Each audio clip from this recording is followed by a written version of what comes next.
Covid vaccine तो आ गया है, लेकिन उसका उत्साह लोगों में नहीं दिख रहा है, उसकी वजह क्या है और क्या मैसेज देना चाहिए? मैं सबसे पहले तो देश के प्रधानमंत्री जी और वैक्सीन बनाने वाली कंपनी को ढेर सारी बधाई देता हूँ, उनका धन्यवाद करता हूँ कि कोरोना जैसी महामारी जिसके अंदर सभी ने संघर्ष किया अलग अलग तरीके से, और सभी को बड़ी बेचैनी से इंतज़ार था कि इसकी कोई दवाई मिल जाए। लेकिन ये वैक्सीन बनने में भी काफ़ी समय गया, लेकिन कम से कम हमने इंडिया ने वैक्सीन बनाई, ये बहुत अच्छी बात है। और उसको अलग अलग फेस में अलग अलग जगह पहुंचाया जा रहा है देश के अलग अलग कोने के अंदर।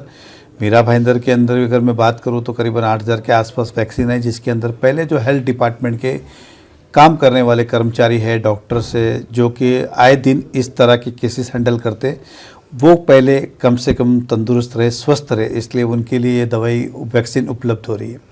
और आपने जो कहा कि उत्साह इसलिए नहीं दिख रहा है, ये बात मैं भी आपकी मानता हूँ, इस बात को नकार नहीं सकते कि जनरली इस बीमारी से सरकार ने अपनी तरफ से पूरी कोशिश की, लेकिन जनता ने भी ये लड़ाई लड़ी अपने तरीके से। और अब कोरोना से लड़ने के लिए जनता जो है मेंटली प्रिपेयर हो चुकी है पूरी तरीके से। आप देखिए अभी जनता जो है, चाहे मार्केट की बात हो, ट्रेन की बात हो, सफ़र की बात हो या कामकाज की बात हो, आज वो कर रही है और प्रिकॉशन ले रही है, चाहे सोशल डिस्टेंसेंस की बात हो, चाहे मास्क लगाने की बात हो, या इम्यूनेशन पावर बढ़ाने की बात हो, या अन्य बात हो। इसलिए जनता अब ये लड़ाई लड़ रही है और वो सोचता है कि मैं इन सब लड़ाइयों से अपनी जान की रक्षा कर सकता हूँ। कुछ लोग हैं जो आज भी इसकी परवाह नहीं करते, खैर वो सभी जगह रहने वाले। तो जनता अब वो चीज़ को वैक्सीन के बगैर भी एक मेंटली प्रिपेयर थी कि ये मिले। अब ये भी जनता मानती है कि वैक्सीन जो है एक ही दिन में एक साथ में सबको नहीं मिल सकती, और ये हमारी देश की जो जनता है, आपने अगर देखा रहेगा पूरा इतिहास निकाला तो एक सहनशीलता वाली है, समझदार जनता है। ऐसा नहीं कि लूट मार वाली जनता है या कुछ खाली मुझे चाहिए। वो समझ रही है कि पहले किसे मिलना चाहिए, किस फेस में दवाई है, अगर कब हमें मिलेगी। तो they are all mentally prepare. अगर आप मेरी भी बात करें तो मैं भी मेंटली प्रिपेयर हूँ कि अगर मुझे भी ये वैक्सीन लेनी है तो ये मुझे कब मिलने वाली है, मुझे 3rd चरण में मेरा नंबर आएगा, इसलिए मैं मेंटली प्रिपेयर हूँ। लेकिन ये बात तो पक्की है कि एक साइलेंट उत्साह तो सभी के अंदर है कि कम से कम हमने अब वैक्सीन बना ली है, इसलिए आने वाले समय में हमें चिंता करने की आवश्यकता नहीं है। कुछ दिन और हमें ये लड़ाई लड़ने की है ज़रूरत है। तो मैं मानता हूँ कि एक बहुत बड़ी उपलब्धि देश को हुई है, और जनता कम से कम अब इस देश की जो भी नागरिक है वो कहीं ना कहीं मन में एक कोने में शांत है कि चलो हमने दवाई बना ली है, आज नहीं तो कल मुझे भी दवा मिलेगी। दोस्तों, बहुत सही इनकी बात लगी मुझे। 10 महीने से पिछले लोग कोरोना से लड़ रहे हैं, और कोरोना से लड़ने में यानी इन्होंने कहा कि सिर्फ सरकार ने ही इस पे मेहनत नहीं की, आम आदमी ने इस लड़ाई में अपना योगदान दिया है, अपना हिस्सा लिया है, सारे प्रिकॉशंस को किए, जिसकी वजह से कोरोना की संख्या बहुत कम हो गई है, ना के बराबर हो गई है। और अब एक और इन्होंने जैसा कहा कि अब वैक्सीन भी आ गया, तो अब लोग इत्मीनान है कि चलो अभी अगर कुछ होगा भी तो वैक्सीन इज अवेलेबल। लेकिन वैक्सीन पहले चरण में जिन लोगों को मिलना है, डॉक्टर्स है और हेल्थ से रिलेटेड है, इन लोगों को तो मिलना ही चाहिए, क्योंकि ये लोग इंटरेक्शन में आते हैं। आम लोगों में उत्साह कम है, क्योंकि ये कोरोना ऐसे ही लोगों ने प्रिकॉशंस करके ही खत्म कर दिया है, कहीं ना कहीं मुझे ऐसा लगता है। तो नरेंद्र मेहता जी की इस बात को मैं बिल्कुल मानता हूं कि आम जनता का सपोर्ट पूरा रहा है कोरोना को खत्म करने में।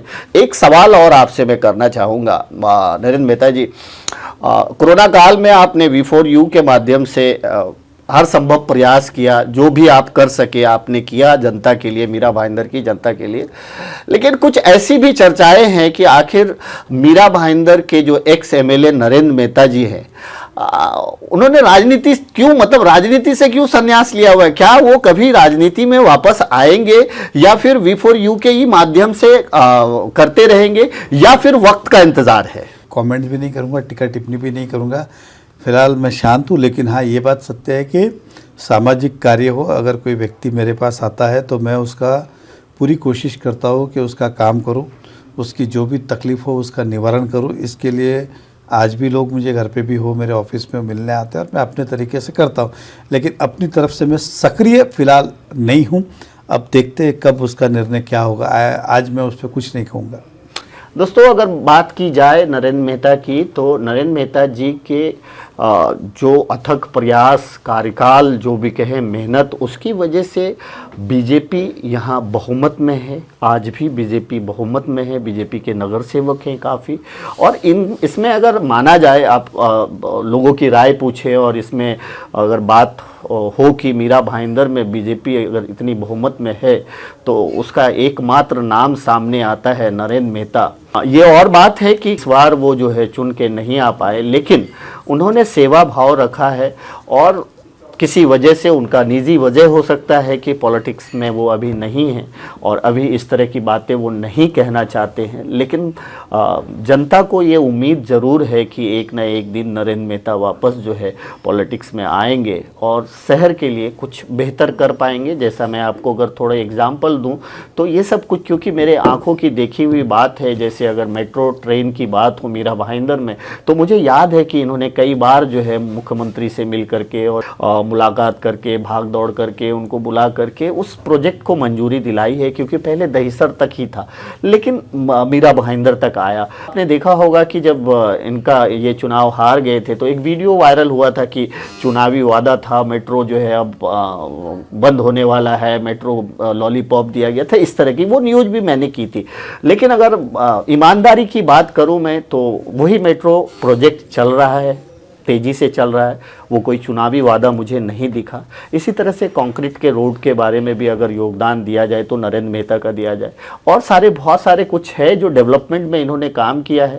कंक्रीट रोड और मेट्रो ट्रेन के लिए इन्होंने बहुत ही मेहनत की थी और आने वाले दिनों में इसका जो परिणाम है, इसका जो फल है, वो मीरा भाईंदर के लोगों को मिलेगा। Thank you so much Narendra Mehta ji, आपका आज एनिवर्सरी है, आपकी एनिवर्सरी है। आपको और भाभी जी को, दोनों को सिटी हेडलाइंस न्यूज की तरफ से, सिटी हेडलाइंस न्यूज के व्यूअर्स की तरफ से बहुत बहुत शादी की सालगिरह मुबारक हो। थैंक यू वेरी मच, बहुत बहुत धन्यवाद। Thanks a lot. Thank you.